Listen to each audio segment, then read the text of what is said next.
Hello there.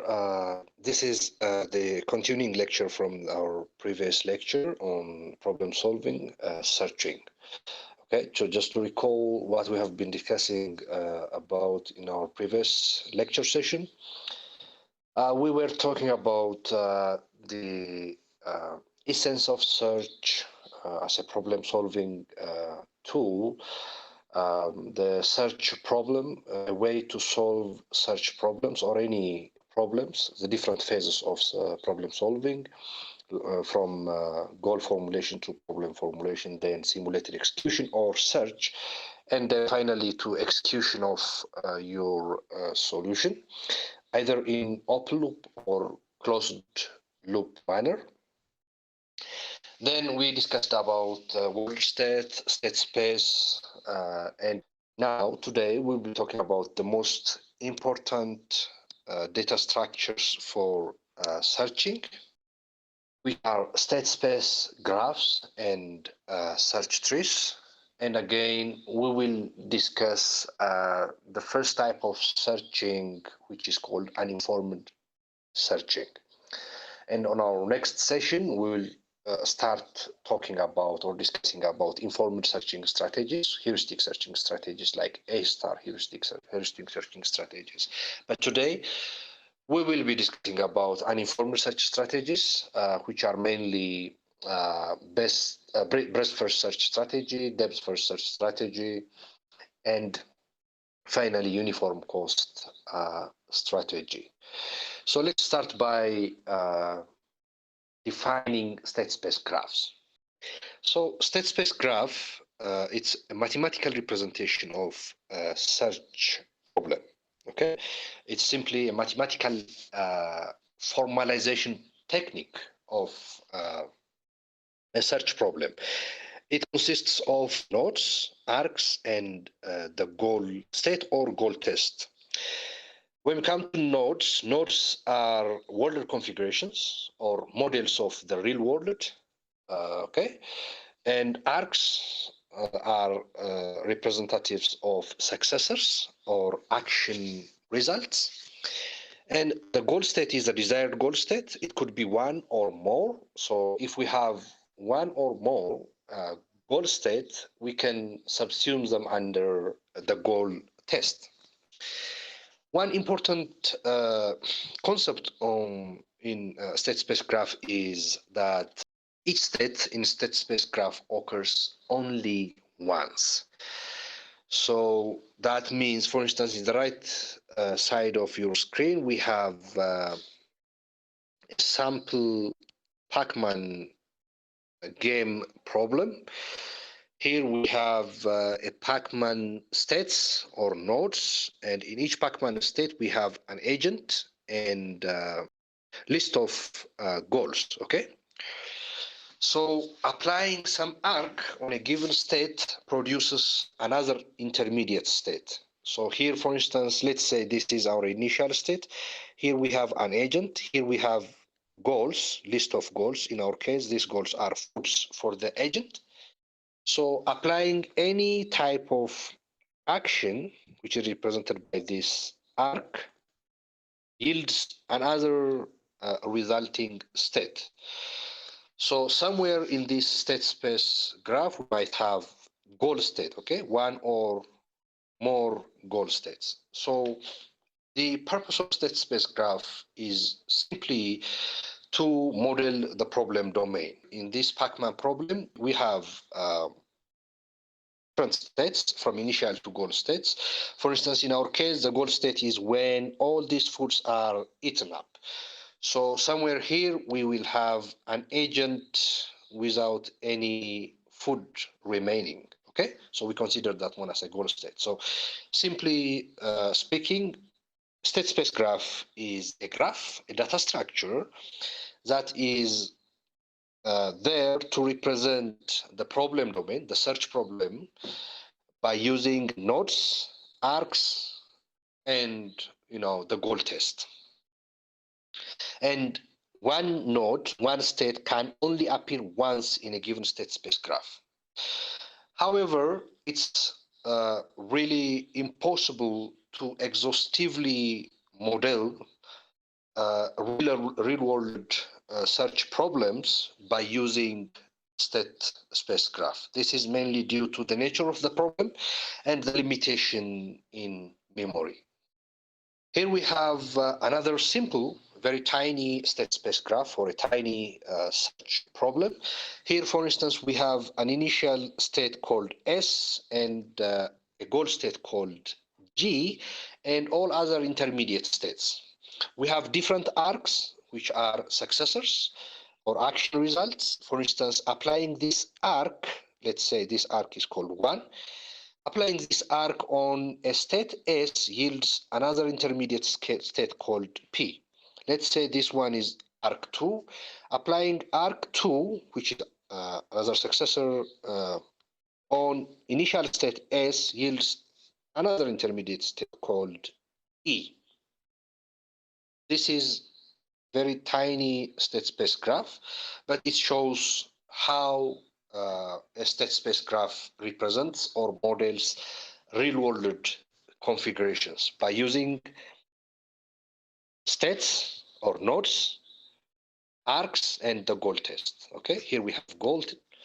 So a goal test could be only one goal or many goals. Okay, we have many arcs here, as you can see, and we have initial state. So all this initial state and all intermediate states are represented by using nodes. The goal test subsumes the one or more goal states. Again, they are represented by nodes, and all action results are represented by arcs. On the other hand, search trees are very useful to execute search. So we can build our search trees from state space graphs. For instance, from our previous state space graph of Pacman problem, you can build your search tree starting from the initial state and expanding it on demand and as little as possible downwards till you reach the desired goal state. Here, for instance, we can assume this state as an initial state, and somewhere here we might have a goal state, one or more goal state. And all these arcs are responsible to generate intermediate states by applying some operation on their current state. For instance, here we have arc 1 in the first part, and it's applied on the initial state to yield some intermediate state called S prime. So usually in search trees, we depict the nodes that could be used to represent the initial state, the goal state, or intermediate states, arcs that represent the direction of your action, and the magnitude, which is the cost of your action. Okay, so this is simply how search trees are generated from a state space graph. So as you can see, this one is the start one, initial state. Possible features are in the middle here. We have goal state somewhere in the search tree. So the best way to stop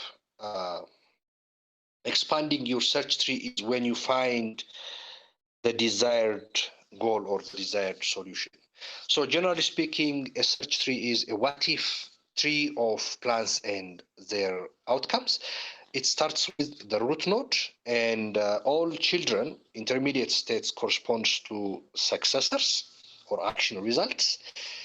Nodes show states, but they correspond to plans that achieve those specific states. Okay, nodes does not simply represent the current state of a given node, but it also shows how we came up with this state. So all the operations that you have applied on the previous state to come up with this current state.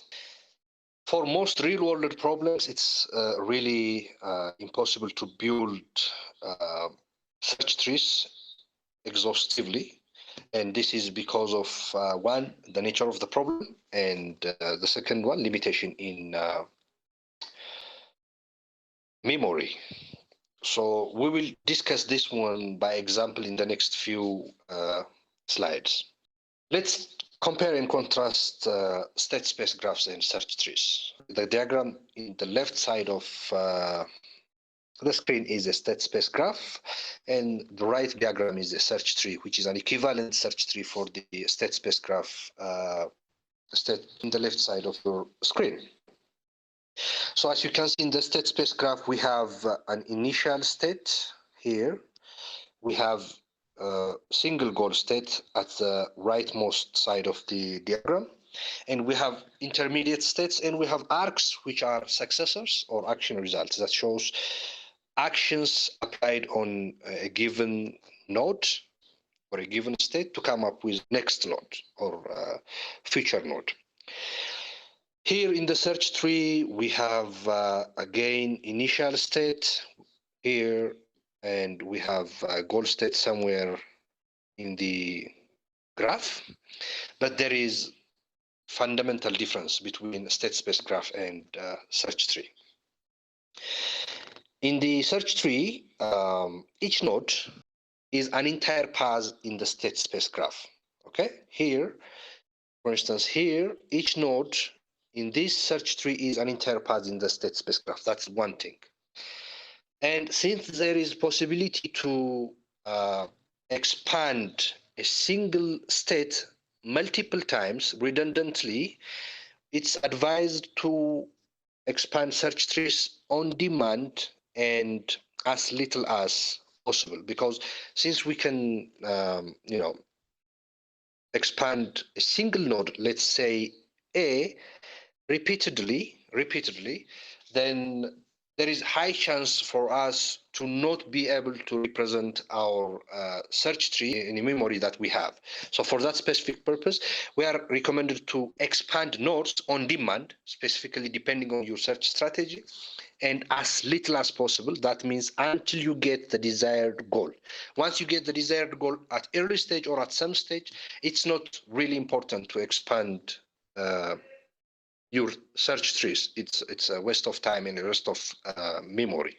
Let's see how hard it is to build search trees from state space graphs, even for such simplistically sketched state space graph. So here in the left side, we have a state space graph with initial state, goal state, and two intermediate states, A and B. So let's try to build a search tree for this state space graph. So we have an initial node. We start from the initial node to build any search tree, okay? So we start with S. So we try to expand all adjacent nodes to this initial node S. So we have A and B adjacent to this S, or we can reach to A and B by using only one action. So by using only one arc. So for that purpose, we expand our search tree by A and B. Further, we expand we are not applying any search strategy here. So I'm arbitrarily expanding the first node that I get. So for that specific purpose, let's expand A further. A can be transformed to B or D, which is a goal state, by using only one action. So for that purpose, A can be expanded by one action to B and G. Again, further, B can be expanded, or B can reach to goal state or the intermediate state called A by using only one action. So for that specific purpose, we say B to A and B to G. Every time we expand B, we are going to elicit A. Every time we expand A, we are going to elicit G. So it's going infinitely. This type of problems, it's really sometimes impossible to even expand the state space graph using search trees exhaustively. So for that specific purpose, we say it's recommended to expand your search tree, one on demand, and second one as little as possible until you get the desired goal. state.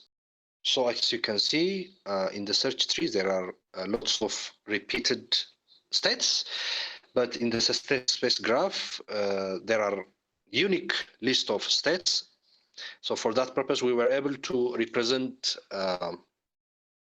our problem domain using state space graph. But in such type of problems where there are cyclic connection between nodes, it's really impossible to represent it or model it using the search tree. So the takeaway from this one is in the search tree there is lots of repeater structures. For that purpose, it's most of the time impossible to exhaustively represent your state space graph using search tree. So, and again, for that specific purpose, it's recommended to expand on demand and as little as possible. When we say as little as possible, it's until you get the desired goal state, until you expand the desired goal state. So we said state space graphs are there to represent the problem domain or the search problem, and search trees are there to execute your plan. So we can execute search, which is again a simulated problem-solving technique, by using trees or search trees. Let's recall the traveling Romania problems that we have discussed in our previous session, and let's try to build a search tree for that state space graph. So this is traveling in Romania search problem. It shows different cities, departments in Romania, and the action costs to travel one state to another state, one city to another city. So this is simply a model, since it is a state space graph. It's an abstraction of the real Romania, I would say. In this state space graph, the initial state is Arad, which is S1, and the goal state, it's 1, is Bucharest. So an agent is planning to go from Arad to Bucharest. So this is goal state. So this is a search problem, a simple search problem, I would say, and you can execute your search by using search tree. So in order to execute your search problem by using search tree, you have to start from initial states. Okay, so our initial state is Arad. Sequentially, we are going to expand all adjacent cities to Arad, and again, all adjacent cities to the next consecutive cities that we are going to expand. So Arad is connected, directly connected to Zerind, Sibu, and Timisoara. So we have 3 adjacent cities to Arad. So I would say Timi, the first one. The second one is Zeri, just for simplicity. And the third one is Sibu, I think. Let's expand Timi next to this one, because I'm not applying any type of search strategy this time. We'll be applying search strategies, different search strategies for different type of problems. But now I am using just a very greedy approach. The first city that I find here from left to right, I will expand it. Okay. So Timi here, for instance, is directly connected to Arad, 1. Okay, I'm expanding this one. Lugoj, 2. So for Timi, we have 2. The first one is Arad, and the second one is, I guess, Lugoj. Okay, for Zeri, we have Arad and Ordi, I guess. So we have Arad, and second one we have Oradi, I guess. And the third city is Cebu. For Cebu, we have Ordi here.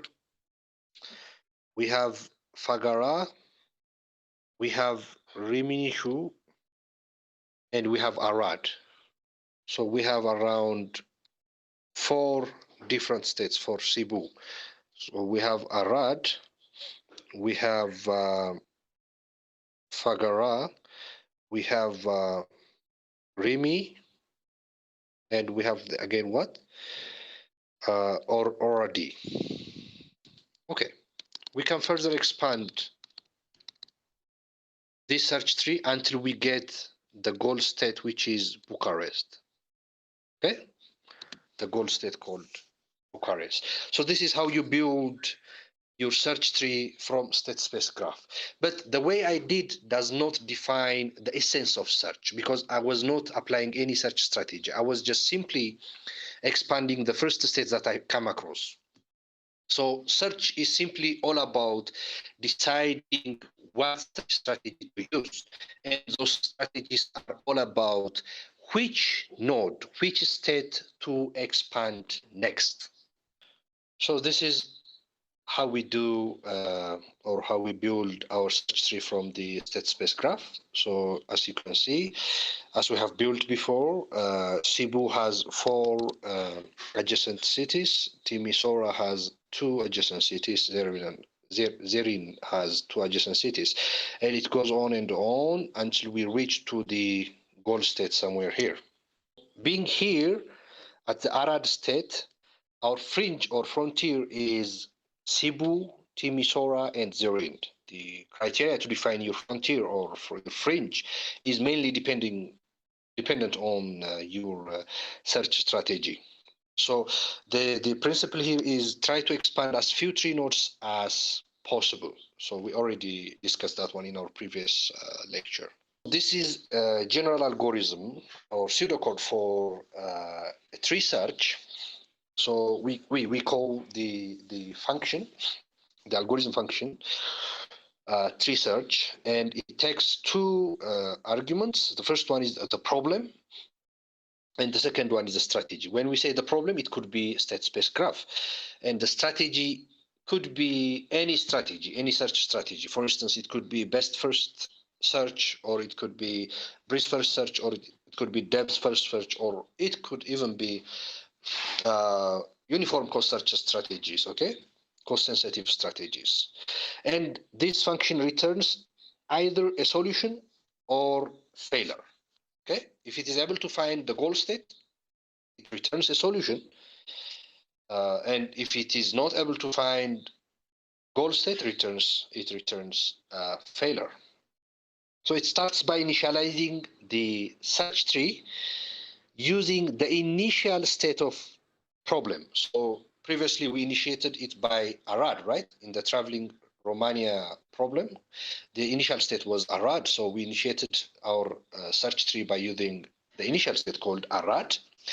So after that, there is going to be a loop. And in that loop, we do the first one.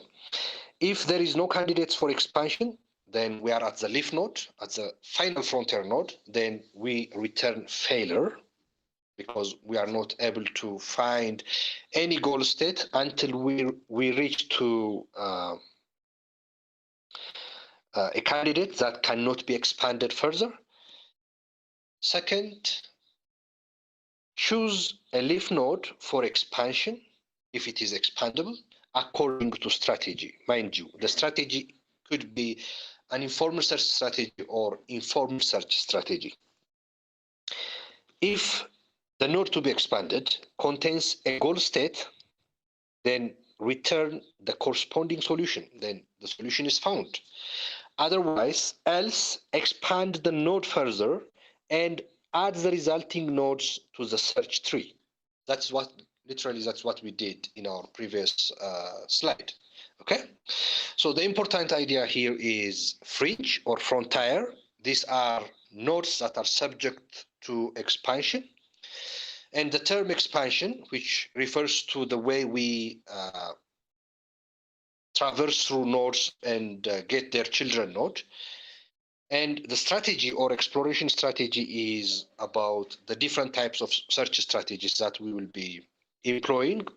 So a different type of search strategy should be employed for a different type of or nature of problem. So which fringe nodes to explore is the main essence of search, okay? While navigating from the initial state to the children states, okay? Which fringe or which frontier to expand, this one or this one, is determined by your search strategy, okay? So the ability to select your search strategy is one important thing, and searching, even the major essence of search is defined by its answer for which fringe nodes to explore, where to go next, okay? Let's expand this state space graph, or let's build a search tree from this problem domain or problem model, which is a state space graph. So we initiate our tree by an initial state. Our initial state is this one, okay? Our goal state is this one. Let's start with S, which is our initial state, okay? So let's expand all the frontiers from S. We have D, we have P, and we have E, okay? D, P, and E. Let's start expanding D. We are not, again, applying any search strategy, okay? We'll talk about search strategies in the next few slides. So let's expand D. We can go from D to C, D to E, and D to B. Okay. D to in any you can write this one in any order, okay? You don't have to care about that one. D to B, and we can go from D to E.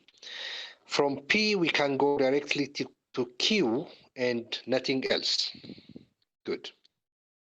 From E, we can go to H, right? We can go to H, we can go to R. Yeah, that's all. From E, we can go to H, we can go to R. Further, we can expand all these nodes until we get the goal state. Good. Let's see how it's done in our slide. It starts with the initial state S. It expands the first three states which are adjacent to the initial state. It starts expanding node D. It's not applying any search strategy at this time. It just expanded state D. It further expanded E under D and then R, from R to F, and from F to C and G. So here we got the goal state. So it's using a random arbitrary search strategy. Same way we can expand all these states, and we can build this exhaustive list of states and an exhaustive search tree for this state space graph. So the way we build this search tree is from the state space graph. We started from the initial state, okay? We started from the initial state, and we expanded all available adjacent nodes until we get the goal state. So to formalize the data structure, we have the node.state, the state to which the node corresponds. We have node.parent, the node in the tree that generated this node. We have node.action, the actions that was applied to the parent state to generate this node. We have node.passCost, and it's a total cost of the pass from the initial to this node. It's called passCost. One important concept here is that we could use different data structures for different problem domains to represent the frontier. For instance, we could use priority queues, FIFO queue, LIFO queue, or stacks for different types of problems. We just discussed about two important data structures, which are state space graph and search tree. Now we are going to discuss about the types of search strategies, and we further discuss about one of the types of the search strategy. So let's start by classifying search strategies. There are two major types of search strategies. The first one is an informed search strategy, and the second one is informed search strategy. An informed and informed search strategy. When we see an informed search strategy, then the agent, if it is employing an informed search strategy, then it will not have information on how far it is from the goal state at being at any intermediate state. So an agent starts from the initial state. Let's say we have intermediate states called X, Y, Z. Let's say we have one goal state. Then an agent, let's say the agent could be a Pacman agent. The agent being at any of these states will not have information on how far it is from the goal state. So in this kind of search strategy, then optimality is not guaranteed. The other type of search strategy is informed search strategy. In this type of search strategy, the agent has information on how far it is from the goal state at any point in time during the search execution. So if agent decides to go here to the state Y by using action, let's say A1, then it will have information on how far it is from the goal state being in state Y. Okay, this is the most important difference between uninformed and informed search strategies. When we come to uninformed search strategies, even though the agent does not have information on how far it is from the goal state, one important information it has is that it knows how to traverse from one state to another state. Today, we will be discussing about the different types of uninformed search strategy, and we are going to begin with Deb's first strategy. As it is clearly depicted in this diagram, Deb's first strategy is an informed search strategy that gives total emphasis for the deepest node in a given state space graph. Let's elaborate Deb's first search strategy by example. Before diving into the example, it's better to remember that Deb's first search strategy expands a deepest node first, and its fringe. Fringe is a data structure that keeps track of states that are yet to be expanded. So it implements last in first out stack for its fringe implementation. In order to execute search using Deb's first search strategy, we have to start from the initial state. Here we have S as an initial state and G as a goal state, and all the remaining intermediate states. As you recall, the intermediate states are generated by applying arc or this action on a given state. It could be current state, which is the initial state, or the intermediate, one of the intermediate states. So let's start from the initial state. We are executing Deb's first search strategy. We start from S and we try to add adjacent lists or adjacent states or children states of this initial state S to the fringe. So we have D as the first child of the initial state S. We have E as a second child of the initial state S, and we have P as the last child of the initial state S. So the way we put this or the way we put these states in our fringe, or the way we structure our search tree doesn't have any impact on the optimality of our searching. So for that purpose, I can put the lists of states in any order, okay? So let's put D as the first node, and then we have E, and then we have P, okay? According to depth first strategy, we are going to expand node D. So in order to expand node D, we have to see what child nodes node D has. So node D can be expanded to node B, node C, and node E. So node D can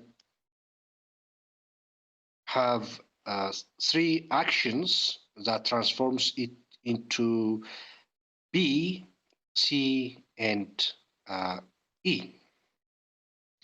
Let's further expand node B. Node B can be expanded to node A or state A. For instance, if you call the action that transforms from state B to state A, let's say action 1, then we apply action 1 on state B to get state A. So let's then try to expand A further. When we try to expand A, we discover that A is no longer expandable because there is no specific action imposed on state A. So for that purpose, we are at the leaf node of this specific path. So we have to backtrack, or we have to traverse back to the parent of node A, and the parent of node A is node B. Being at node B, we try to discover additional or remaining nodes, children nodes, that are yet to be expanded. In our case, B does not have any other node which is yet to be expanded. For this specific purpose, we traverse back to the parent node of node B, which is node D. Staying at node D, we check whether D has any remaining nodes that are subject to expansion. In our case, node D has node E and node C yet to be expanded child nodes. And according to Deb's first search strategy, we expand node C first. When we see node C can be expanded to state A and A only. There is no way to expand node C to nodes other than state A because there is no action imposed on node C that transforms it to nodes other than node A. So node C can only be expanded to node A. Node A is already evaluated in our previous traversal. So node A cannot be expanded to any other node. For that purpose, we backtrack to its parent, which is node C, and check whether node C has additional remaining nodes that are subject to expansion. No, in this case. So again, we backtrack to node D, since it is the parent node of node C. Being at node D, we try to discover remaining nodes that are subject to expansion under node D. In this case, we find node E. So when we see node E has node H and node R as a child node. So we expand node E into node H or node R, depending on the action that you employ on node E. Further, we expand node H. When we try to expand node H, we find that Q and P, node Q and node P, are the only nodes that can be discovered starting from node H. So if you apply some action X on H and some action Y on H, you might get node Q and node P respectively. Okay, so we have node P, we have node Q. Let's expand node P. When we expand node P can be expanded to node Q. Q is already here, so node P can be expanded to Q. And when we try to expand Q, Q cannot be expanded to any node. It's there, it's a leaf node. Okay, so we stop here and we backtrack to its parent node, P. P does not have any remaining node to expand, so we backtrack to its parent H, and we check whether there is additional node that's subject to expansion. In our case, we have Q. Node H has Q, which is yet to be expanded. We try to expand node Q, and as we have discovered in our previous traversal, node Q cannot be expanded to any other node. So we again backtrack to its parent, which is node H. Node H at this moment does not have any other node which is subject to expansion. It's fully expanded. So we have to backtrack or traverse back to its parent, which is node E. Here we are at node E. When we check node E has one more child node which is subject to expansion. So when we try to expand node R, which is the remaining child node of node E, we find that node R can be expanded to only node F. Since we are employing depth-first search strategy, we further try to explore the next child, which is node F. When we try to expand node F, we find that node C and node G, which is the goal state, can be the child nodes of node F. So we have node C, and here we have node G. We can further explore node C, and according to our previous traversal, we discovered that node C can only be expanded to node A. You can also assert this one from the state space graph. So node C can be expanded to node A, and A cannot be expanded to any other node. So we have to go back to its parent node, which is node C. And since C does not have any left out node or state, we again backtrack to node F, and from F, we try to expand the remaining child of F, which is G. Since G is the terminal point and since it is the goal state, there is no way to go beyond G. So at this moment, the depth-first search strategy is able to find its first path towards the goal state. Okay?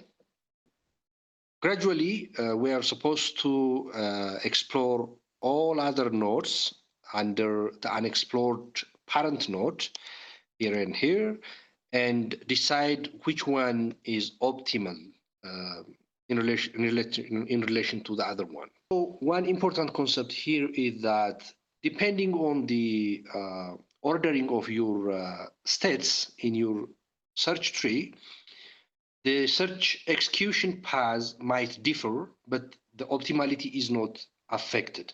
For instance, we have executed one path from the initial state to the goal state by using our own ordering of intermediate states. And here we have another ordering and another path from the initial state to the goal state. Let's see.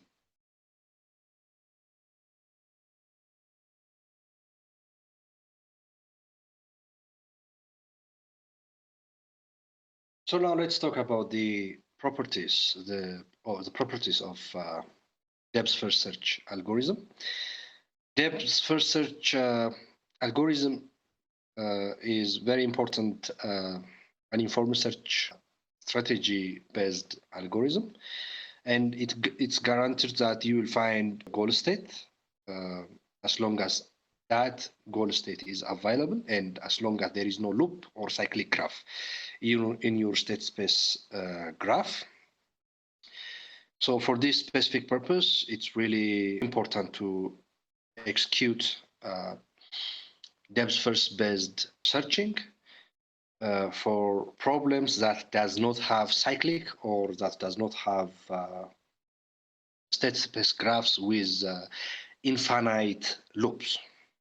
And if you are sure that your problem domain has the goal state somewhere in the problem domain, then it's recommended to use depth first search algorithm. And in addition to that, if you have memory limitation, if you are constrained by the memory size, it's also recommended to use depth first search algorithms, because the depth first search algorithm does not keep all the fringe states that are already discovered, already explored. So for this purpose, it's really important to use depth first search algorithms. When we evaluate this searching algorithm from time and space complexity perspective, depth first search strategy has a time complexity of big O of b raised to m, where b are edges or branches and m is the maximum depth of the tree. Diagrammatically describing depth first search strategy, it starts from the initial state and it traverses downward to the leaf node of the first node, the first deepest node that it finds, and from there it tries to backtrack and find the solution. Okay. The second type of uninformed search strategy is breadth first search strategy. Breadth first search strategy is optimal if and only if all action cost is the same. The sequence of node expansion is like this. It first starts with the root node or the initial node. Then it explores the successors of the root node. Then after expanding the successors of the root node, it further expands the successors of these successor nodes, child nodes, in a gradual and horizontal manner. Since it is clearly described here in this diagram, then it's not that much complex to understand the implementation details of breadth first search algorithm. Here we have an agent that is traversing horizontally. When it finishes traversing horizontally, it starts again traversing the children or the successors of the previous parent nodes horizontally. So gradually, it's going to find the goal state.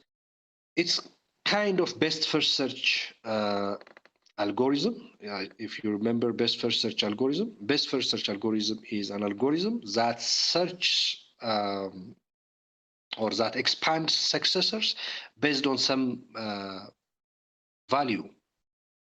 So it could be priority or any other metrics. Okay. In our case, depth first search strategy is a best first search where the function f of n is depth.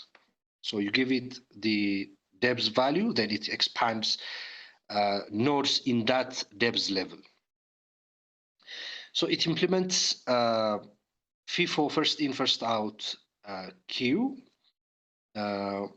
In order to get a good efficiency, you are recommended to implement first in, first out queue. In the depth first search strategy, we use stack, which is last in, first out stack, but in this case, we use first in, first out queue.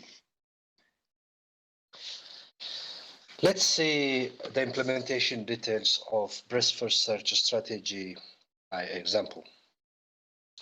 Before diving into the implementation details, it's better to recall that breadth first search expands a shallowest node first, and its fringe is a FIFO queue or a first in, first out queue. So here we have an example state space graph with S as initial state and G as a goal state and all other intermediate states. So we are going to execute search which is guided by the rule of brief first search strategy. We start by the initial or root node, which is S in our case, and we explore the first level nodes, which are children nodes of initial state S. In our case, D, E, and P are the first level nodes that are children nodes of initial state S. So we have D, we have E, and we have node or state P. Then, despite depth first search strategy, we are not going to explore all the way down here. Okay.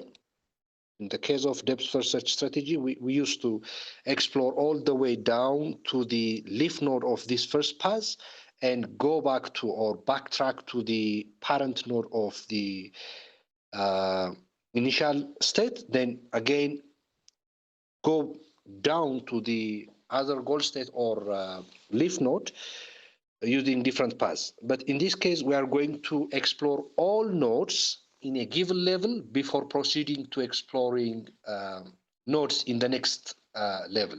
So let's say this is level 0, then this would be level 1.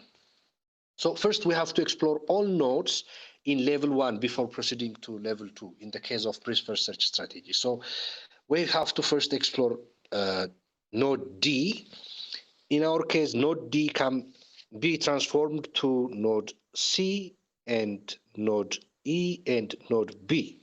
Okay, so we have node B, which is the first node here.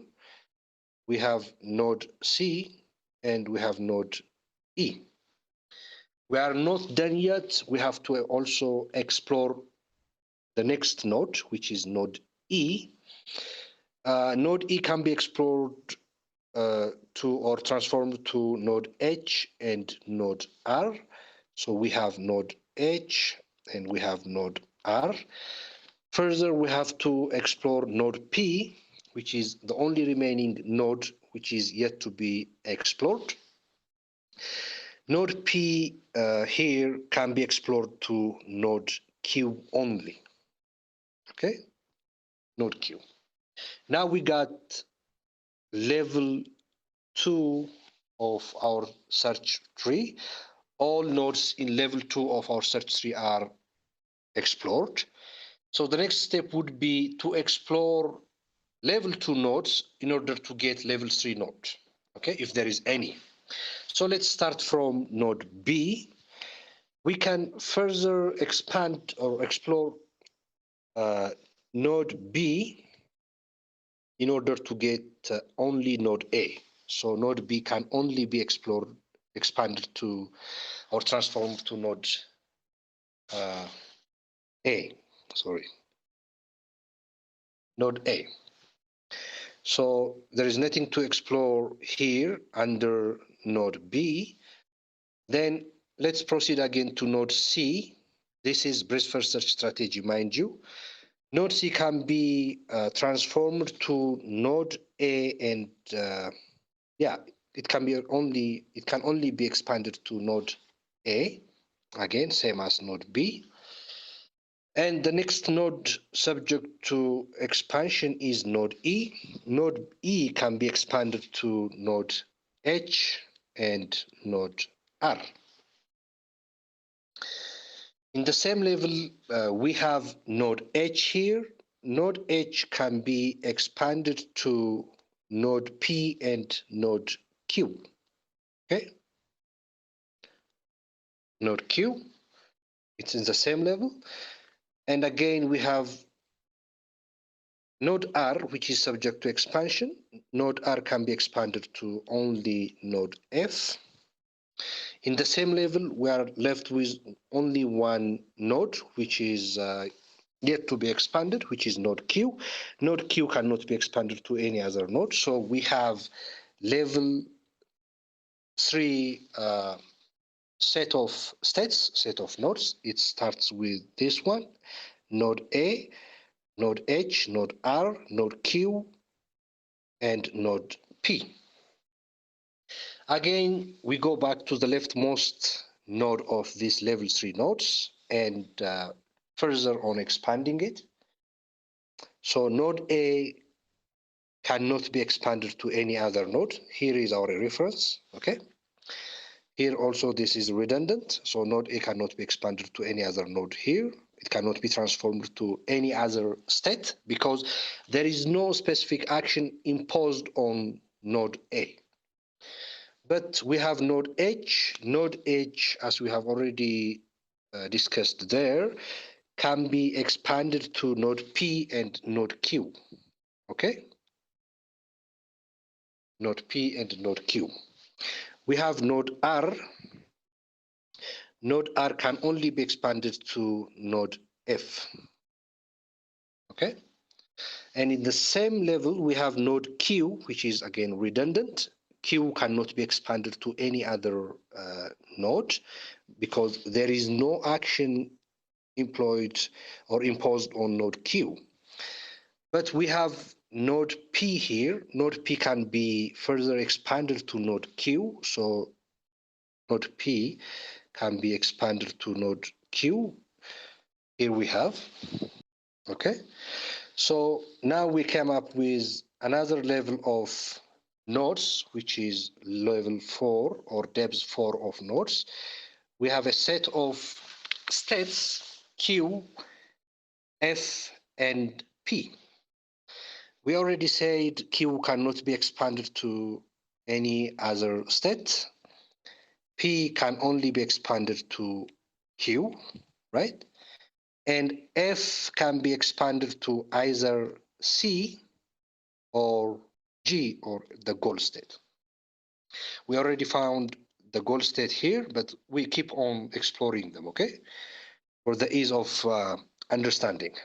Here we have Q. We cannot expand Q because there is no action imposed on state Q. Now we have level 5 of our search tree. In level 5 of our search tree, we have the goal state and we have other intermediate states. Here, in order to explore for level 6, Q cannot be explored. There is no method dedicated for Q. C can be explored to A, and as you know, A is a terminal state. A cannot be expanded to any other state. And we have G again, which is not subject to expansion. It's goal state.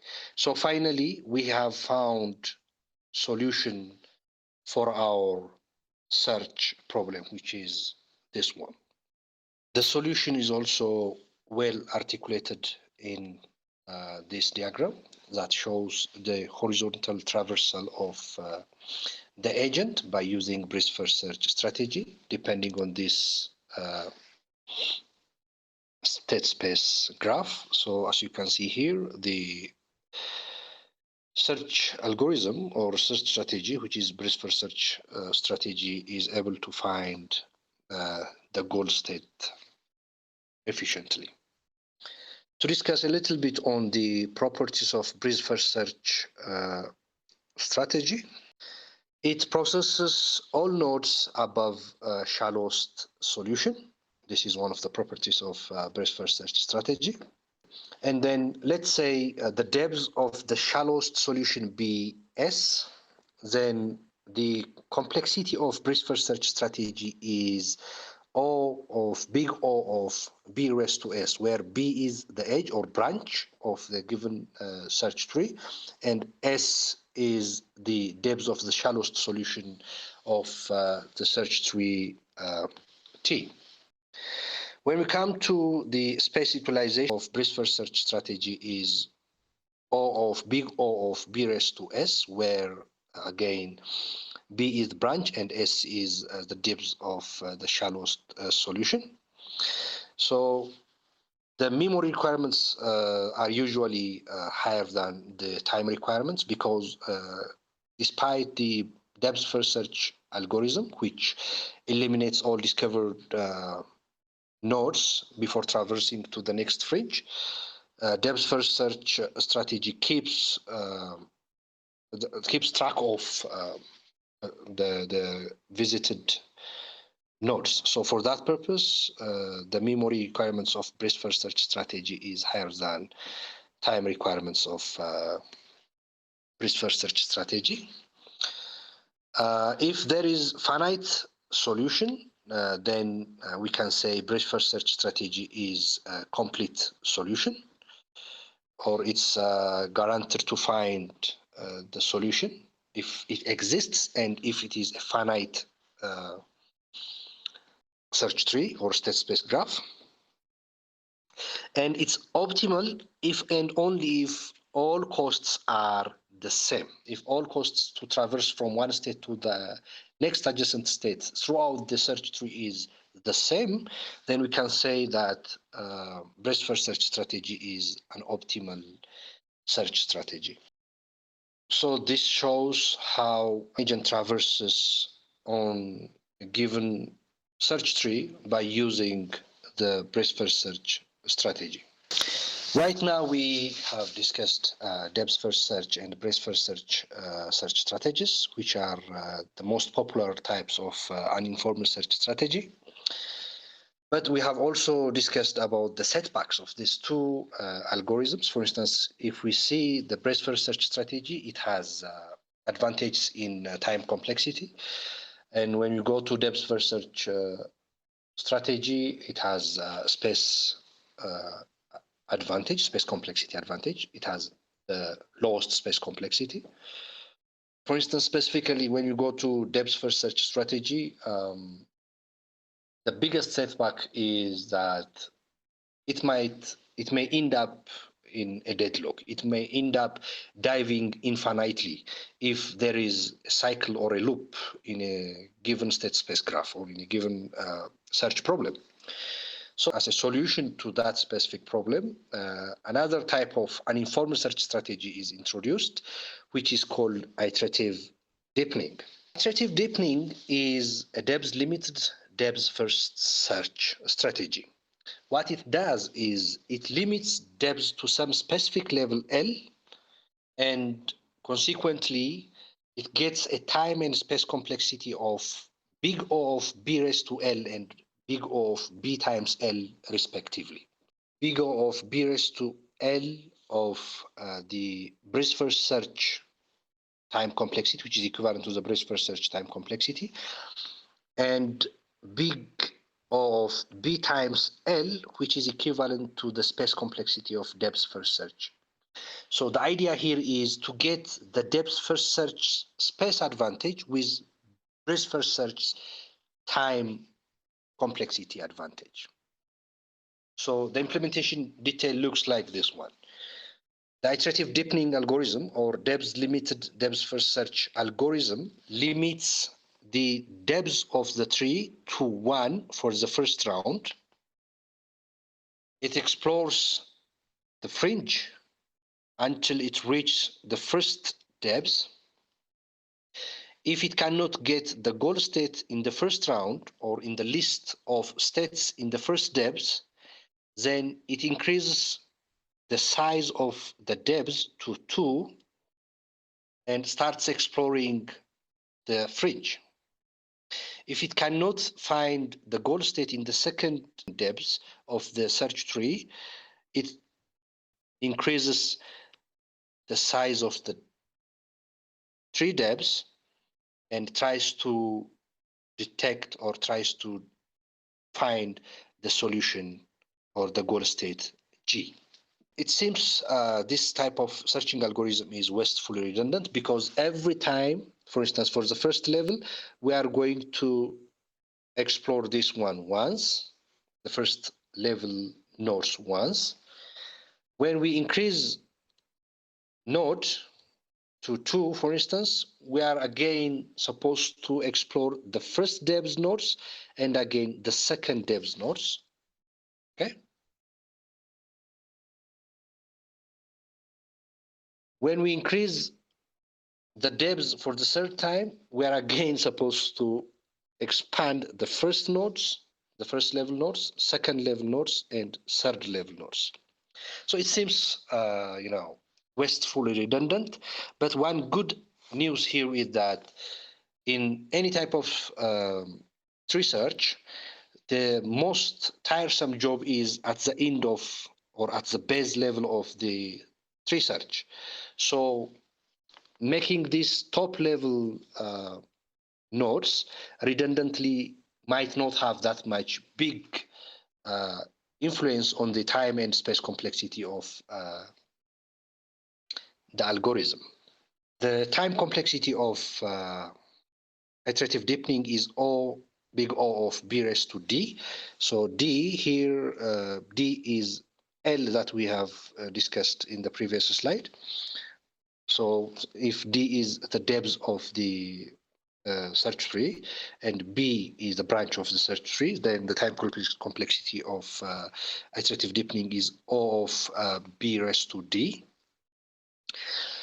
And this is when there is a solution, and of B raised to M when there is none. So the difference between D and M is the very worst case scenario where the maximum depth of a given search tree, whereas D is a depth limited depth of kind of average case depth of the search tree.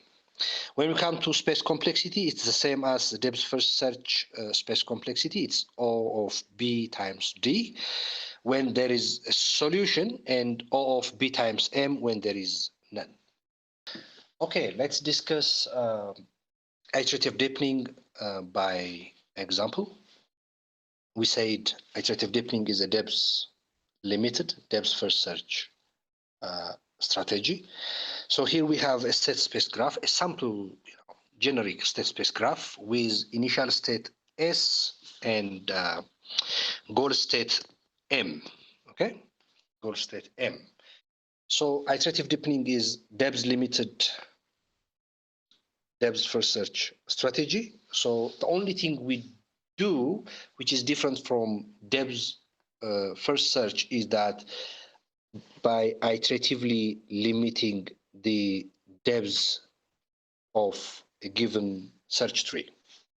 In the first round, we start with depth limit 0 and up to the depth limit n or m in our case, just to use terminologies formally and consistently. So in the first round, we have initial state A. So at limit 0, at depth limit 0, we are going to explore only A. So we just found A here. And for the second iteration, we are going to increment the depth limit by 1, which is the depth limit is going to be 1. At this phase, we are going to dive into one more set of nodes at depth limit 1. So here we are going to expand A and get its children nodes. So we have A, and adjacent nodes for A are B and C. So we explore A and transform it into B and node C. So once we have this, we are going to apply depth first search strategy. So we explore this one, B. B is the leaf node here in this limit. So we are not going to explore this one. We go back to its parent node, A, and we try to check whether A has remaining nodes that are subject to exploration. Yes, we have, which is C. We try to explore C. Since C is leaf node, we cannot explore C. Then we go back to A. This is all we do at depth limit 1.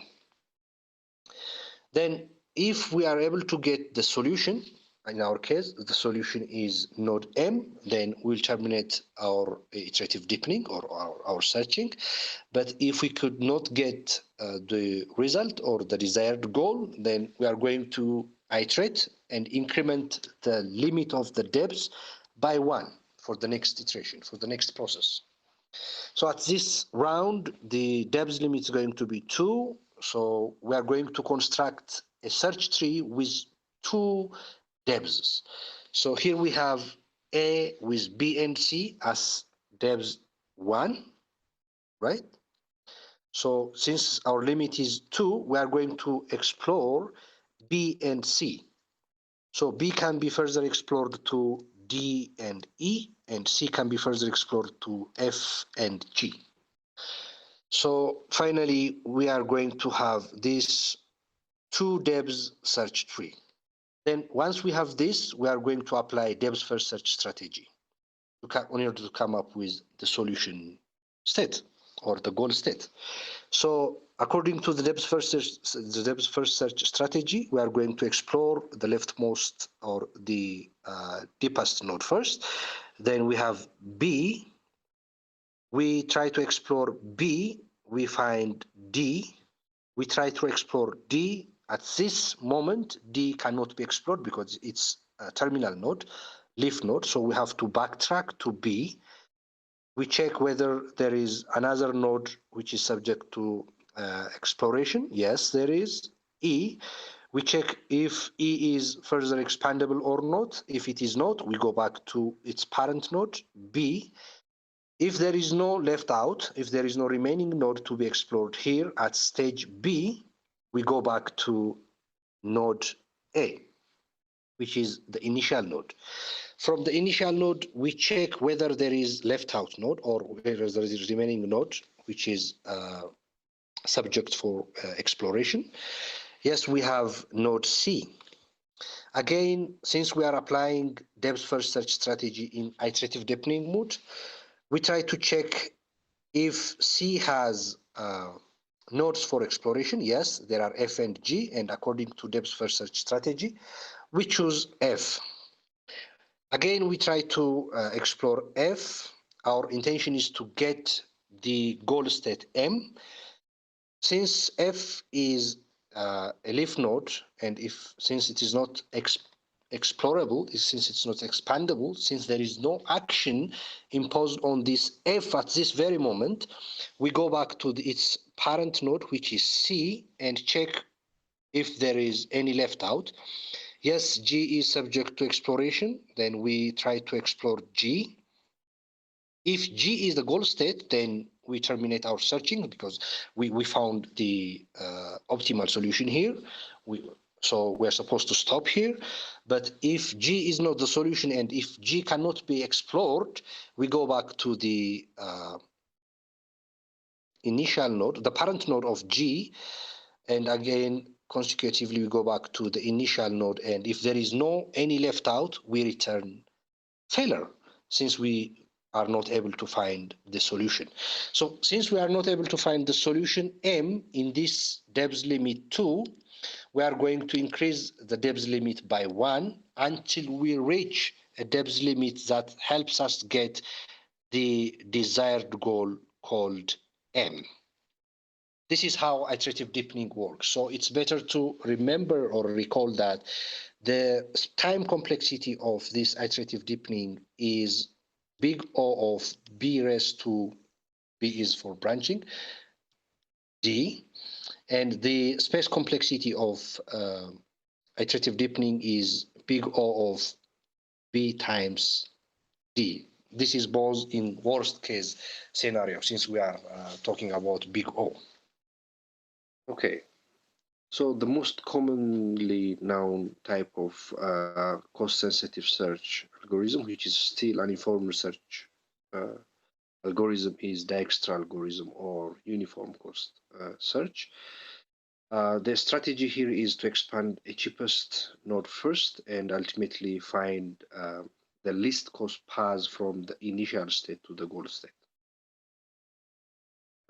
Its fringe is a priority queue. We have been using priority queue for other search strategies too. The only difference here is that the state space graph here has weight. So for every arc or for every action from one state to another state, the action cost is quantified. So that's the only difference. So the Dijkstra algorithm or uniform cost search algorithm, or for that matter, cost-sensitive search strategies, they consume the action cost that is quantified for any action imposed on a given state, and ultimately come up with least cost path that takes you from the initial state to the goal state.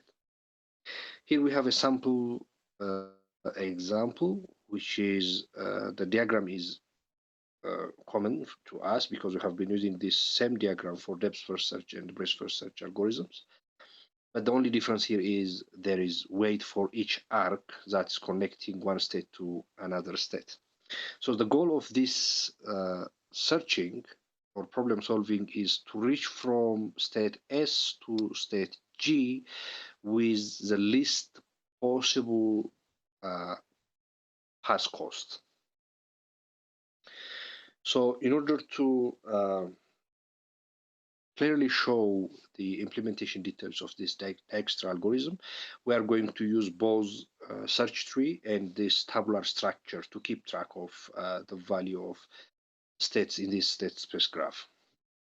So every time we execute our searching, we're gonna start from the initial state. So in our case, the initial state is S.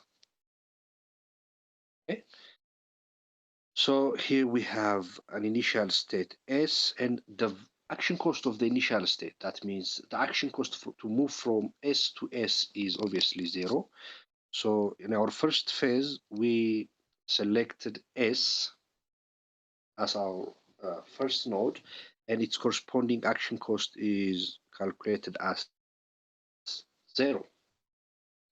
So from S, we are going to expand all children nodes. In our case, we have D, E, and P. Since these three nodes are directly connected to the initial node, it's easy to calculate their action cost. The action cost of D is 3, the action cost of E is 9, and the action cost of P is 1. Let's add this same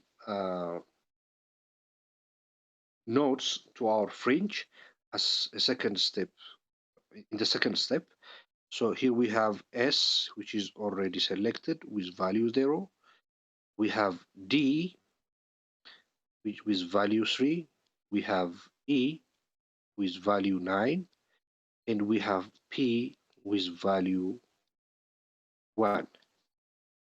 According to Dijkstra algorithm, the next node that is subject to expansion is the one with the least action cost.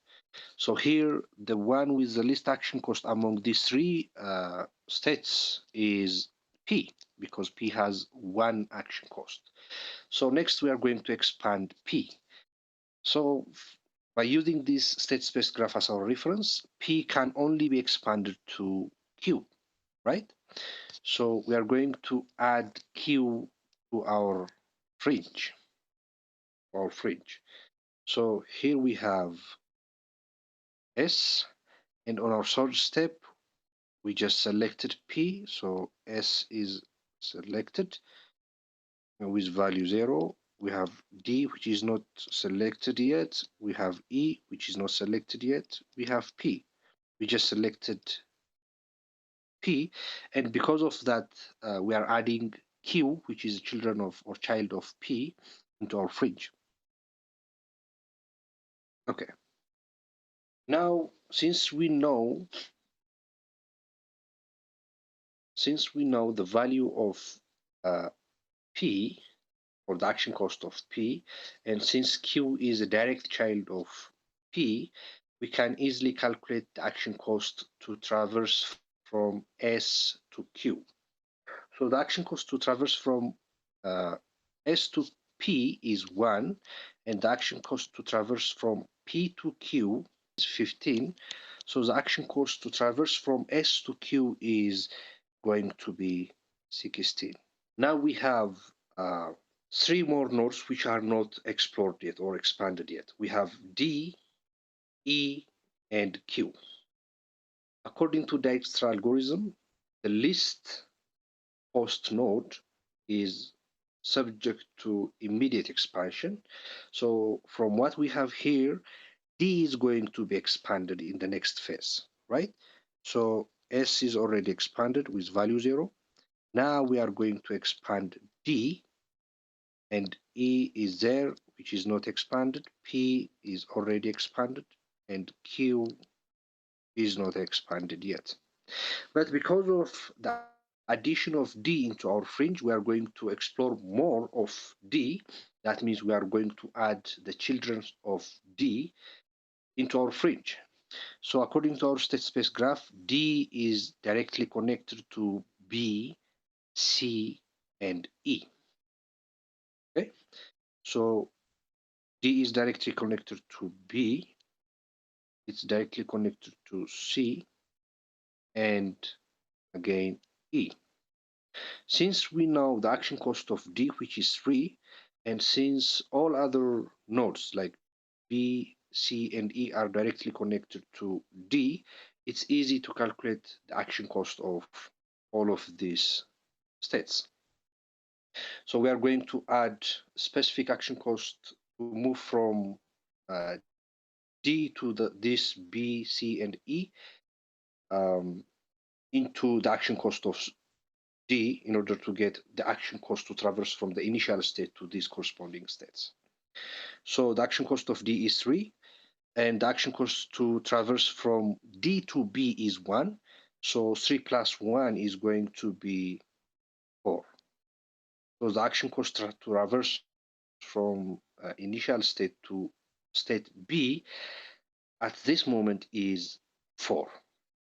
The action cost to traverse from initial state S to state C can be calculated as the action cost of traversing from initial state S to D plus the action cost of traversing from D to C. So the action cost to traverse from S to D is 3. Okay, the action cost to traverse from D to C is 8. So 3 plus 8 is 11. Okay, let's calculate the action cost to traverse from S to E. It's calculated as the action cost of traversing from S to D plus the action cost of traversing from D to E. The action cost of traversing from D to E is 2, and the action cost of traversing from S to D is 3. So 3 plus 2 is going to be 5. Okay, we're heading to the next iteration. So in the next iteration, we have uh, more candidates which are not explored yet. We have E here, we have Q with 16 action cost value, we have B with 4 action cost value, C, and E. So from this unvisited list of states, the cheapest node is B.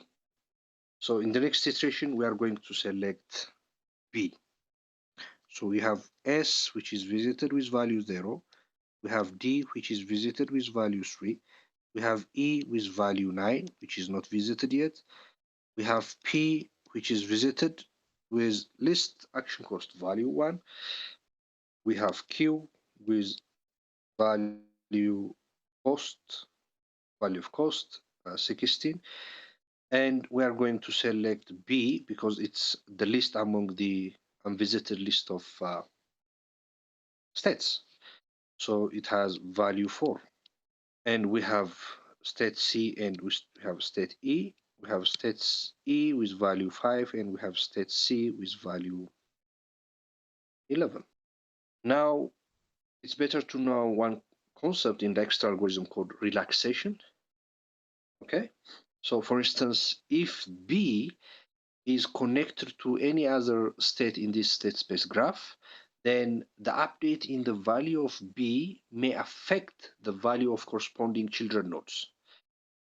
So for that specific purpose, if the update in the value of any node affects the action cost of reaching to its children node, then that effect is called relaxation. Okay, so since we selected B here, here we have to expand B further.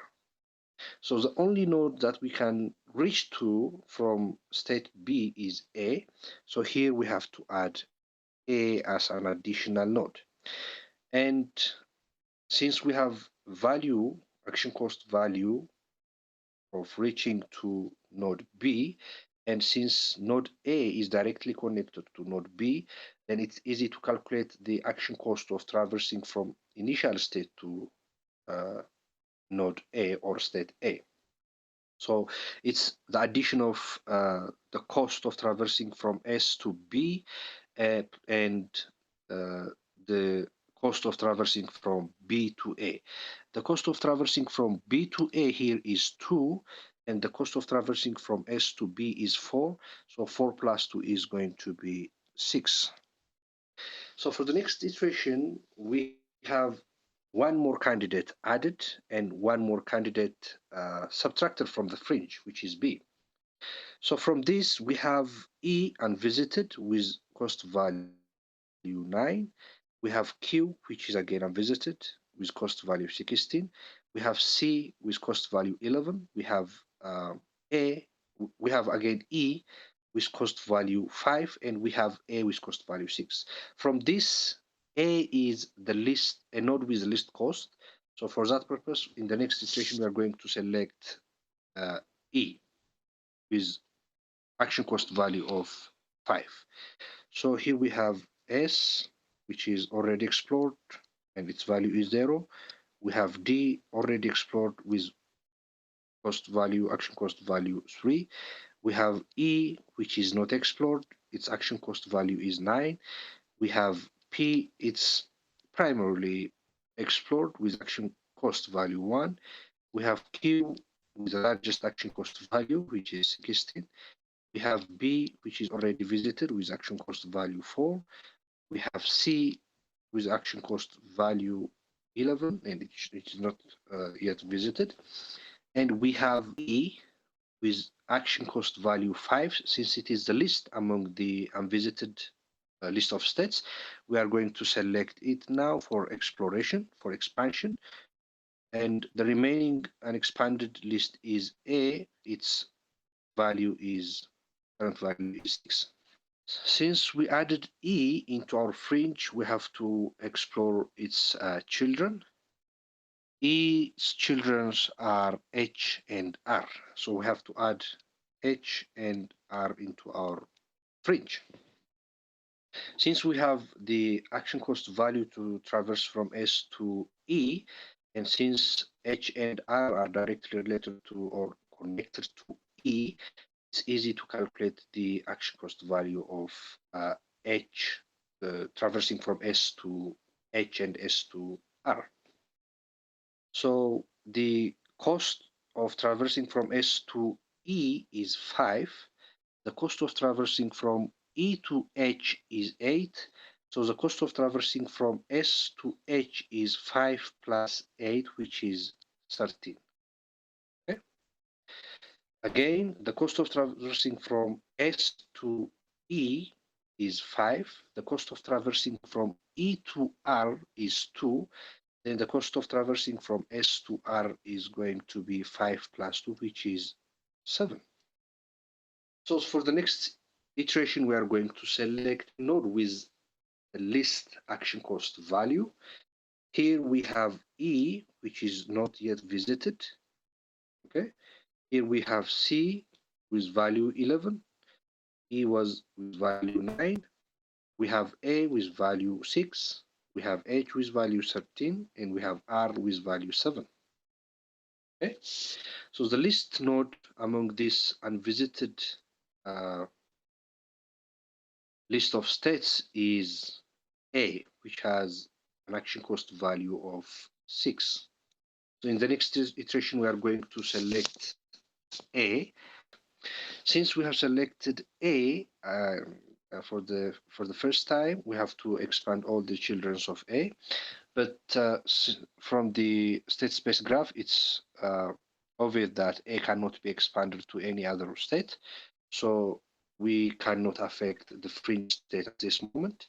So we are going to check the least cost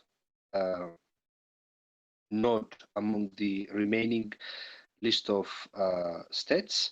Here we have E with value 9. Here we have Q with value 16. Here we have C with value 11. Here we have H, node H with value 13. And here we have node R with value 7. Since R is the least cost node, we're going to select R for the next iteration.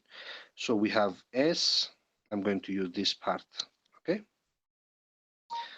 We have S. We have D. All of them are selected. We have E. It's not visited yet. We have P. It's visited. We have Q. It's not visited yet. We have B. Visited one. Okay. We have C with value 11, which is not visited yet. E is again visited. A is visited. Okay. You can refer back to this tuple to correlate with this one. Okay. And we have H, which is not visited. We have R, which is being visited right now with value 7. Since we selected R, we have to explore the children of R. There is only one children of R, which is F. The action cost of F is the action cost of R plus the action cost to traverse from R to F, which is 7 plus 1 is 8. Now let's compare and select the least action cost node. Here we have E, which is not visited. Okay, here we have Q, again not visited. We have C, not visited. We have H, not visited, and F, not visited. So from this list of states, the node with the least cost is F. So in our next iteration, we are going to select F. So we have S, we have D, we have E, we have P, okay, we have Q, we have B, we have C, we have E, A, H, R, and F. And additionally, the children of F are going to be added, which are C and G, which is the goal state in our case. Okay. So the values also can be written like this. Since we correctly identified the action cost of F, and since C and G has direct connection with F, we can easily calculate the action cost of traversing from S to C and S to G, which is the sum of the action cost of S to F and the action cost of F to C. And for the G, it's the sum of the action cost of S to F and F to G. So the action cost of S to F is 8, but unfortunately, the action cost from F to C is not stated here. For that purpose, we are going to leave it blank. But the action cost to traverse from F to G is 2.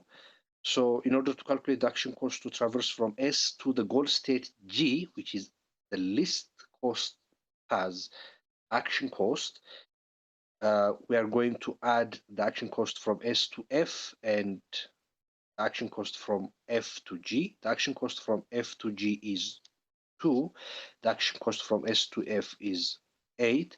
So the action cost from S to G, from S to the goal state G, the least cost path from the initial state S to the goal state G is going to be 10.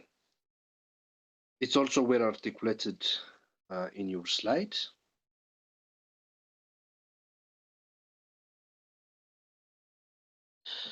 So to elaborate a little bit more on uniform cost search strategy or Dijkstra search, it expands or it processes all nodes with cost less than the cheapest solution. Let's say if that solution costs C star and arcs cost at least E, then the effective depth is roughly C star over E. So in this case, the uniform cost search or Dijkstra search algorithm takes time complexity of big O of B raised to C star over E. And it's also roughly the same for space utilization, which is B of B raised to C star over E. The good thing here is even if there is only one solution in a given problem domain, then the Dijkstra algorithm is guaranteed to find that specific single solution. And it's also optimal. And we further this concept in the next section, in the next chapter actually, when we talk about informed search strategies and specifically about S-star search algorithms. So to discuss a little bit on the issues of uniform cost search strategy, as a context, we already said that uniform cost strategy explores increasing cost contours. The good side of this is it's complete and optimal, as you have discussed in the previous slide. But the bad side is that it explores options in every direction and it doesn't have information about the goal location. So that's why we call it uninformed search strategy. And this is going to be fixed in our next chapter, which is informed search strategy, where there is information about the goal state. So to summarize what we have been discussing so far, all of these algorithms that we have been talking about use the same types of algorithms, more or less, except for fringe strategies. When we say fringe strategies, these strategies are strategies to decide which nodes to explore next. So depth first search algorithm explores downward, breadth first search algorithm explores horizontally, level-wise, and iterative deepening is depth first search strategy that limits the depths and increases depths in each iteration if it does not get the desired goal state. And the last one is cost sensitive search. It also implements different fringe strategy. But conceptually, all fringes are priority queues. That means it's collections of nodes with attached priorities. The priority could be depth. The priority could be any other value. So practically, for depth first search and breadth first search, you can avoid the log n overhead from an actual priority queue by using stacks and queues. We have already discussed about that. Priority queues and LIFO stacks, we already discussed about that one in our previous slides. We can also code one implementation that takes a variable queuing object. So this is about the implementation details. So just to summarize, let's recall what search is, and we will try to discuss what will happen if we do not execute search in a well-planned or well-articulated manner. So search mainly operates over models of the world. That's one important thing, because when we start this chapter, we say there are 4 stages or phases of problem solving. The first one was goal formulation. The second one was problem formulation. And the third one was searching or simulated execution. So when we say simulated, we are referring to the abstraction of real-world problem, not the real problem configuration, okay? So search operates over models of the world or over abstractions of the real world. You cannot impose search strategies directly in the real world configuration, okay? That's one takeaway from this chapter. So this means the agent doesn't actually try all the plans out in the real world. So planning is all in the simulation world or in the model. So the efficiency and the performance of your search or simulated execution is dependent on the suitability and representativeness of your abstraction or your model. If you try to apply your search directly in a real-world environment, that simulated execution might lead you to the wrong direction and wrong destination. So this is all about this chapter. At the end of the next lecture, the next lecture is going to be informal search. At the end of the next lecture, we are going to have an assignment, a practical assignment. But for this lecture, for this chapter, I recommend you to read a book called AI, A Modern Approach, 4th edition, specifically chapter 3, which is Solving Problems by Searching, from page 145 to page 188. And in addition to this one, I recommend you to use the course materials of CS188, which is a course material from University of Berkeley, California. But it's optional since I am covering their slide and their course materials. It's going to be redundant, but if you have time, I recommend you to explore any online resource on uninformed research strategies so that you can have, very good understanding of the subject. Thank you.